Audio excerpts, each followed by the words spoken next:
in Jacksonville. It's Matt Pittman with the Times Union and Jacksonville.com. And today we're over here with the Jacksonville Symphony Orchestra. I'm a former drummer, so I'm about to geek out. We're going behind the scenes with a timpani player. Let's do this. All right, I'm here with Ken Every. Behind the scenes right now, Jacksonville Symphony Orchestra. We're gonna figure out how we're gonna change some heads on these timpani drums, and then maybe get a little test to see if they sound good. So Ken, let's get started. Let's get the lowdown. Okay. Well, I just wanted to show you traditionally what we used to use on timpani and what we switched. This is a real calf head, authentic calf head made from a cow. Made from a cow? Like a cow's stomach or what? It's the leather. It's basically the skin that's been shaved down. It's not as disgusting as I thought. Yeah, and so it's time to change the heads. The new season, we're starting up in a couple of weeks, so this is a good time. And the heads need to settle in for a few weeks too. When you put them on immediately, they just usually don't sound so great. So it takes some time. Okay. All right, so here's our counter hoop. You see how heavy that is? You just bossed me around. Wow, crazy. Yeah, so and you gotta make sure everything is perfectly round, everything's perfectly flat. If anything is out, it will affect the sound. Gotcha. They're very, very fussy instruments. And the idea is you want a single pitch to come out of the drum, just like on any other instrument in the orchestra, violin, trumpet, just one sustained pitch. Cool. So that's why we have this painstaking process. So I'm taking this off. Here's the old head. And here we have our copper bowl. That's awesome. It's already prepared, the lip here, so please don't touch that.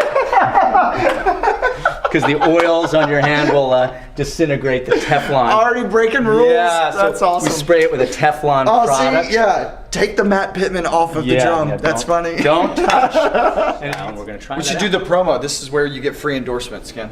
So Remo. Brought to you by Remo. Putting on, and Check out Remo. You see, it's Go called to your local store and buy Remo. Called the Weather King, and it was such a big deal back when they started making these that the heads would not change pitch in humid weather or dry weather, because we used to have to shove sponges in the head. People would put lights over the drums, anything they could do to keep a consistent pitch on the drum. Sure. Because they would change so much. Yeah.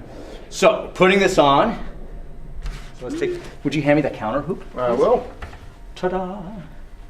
Okay, now we're going to set this on fire, and you're going to jump through. Right. Good. Okay. So where's the spot? Next step, we take our tension rods. I have them numbered 1 through 8 because they have to go in exactly the same spot. Wow. So you want to just start handing them to me in order? Okay, cool. So the player is here. So this is number 1.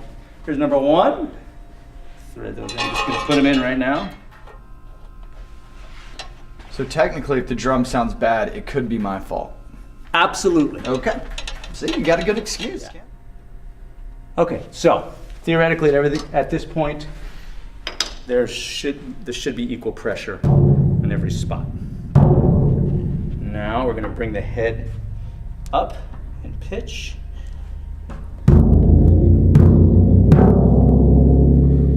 With this main tension rod.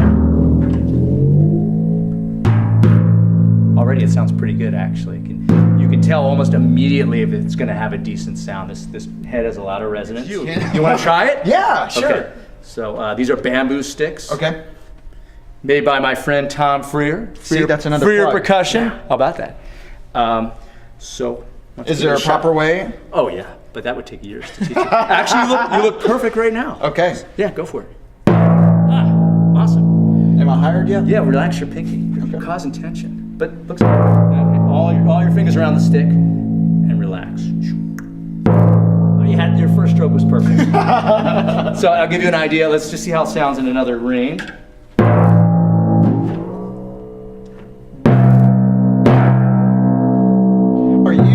When you're playing, are you switching through during the whole, say we're playing? Constantly changing pitches. Wow. It depends though. If we're playing Mozart, Beethoven, Haydn, it's basically set it and forget it. You set the pitch, because back then their drums, they didn't have pedals. Mm-hmm.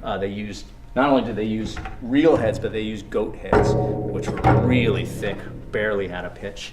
Used wooden sticks, but all of that changed around the time of Berlioz, who actually specified that he wanted timpanists to use sponge sticks, and wrote in the music when he wanted wood sticks and different effects. Wow. He wrote a treatise on orchestration, talked about all that sort of stuff. So composers started writing with different effects after that time. Wow. And then the pedal was introduced, because back then they didn't have a pedal. They had maybe 8 different hand screws that you would have to turn. So if you wanted to change a pitch, you were sitting there moving all 8. So now we just have a pedal. So that's why the music has become so much more challenging for us, because composers think, oh wow, I got all these notes at our disposal. Sure. Let's make it as let's add a lot of notes. Sure. So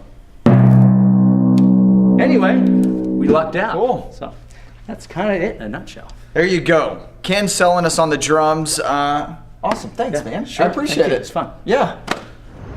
All right, now that was fun. Got me excited for opening week. That's coming up on October 3rd. For more details, go to jaxsymphony.org. For more videos from me, Matt Pittman, stick right here at jacksonville.com. And to see where I'm going to be next, follow me on Twitter. It's at Matt Pittman FTU.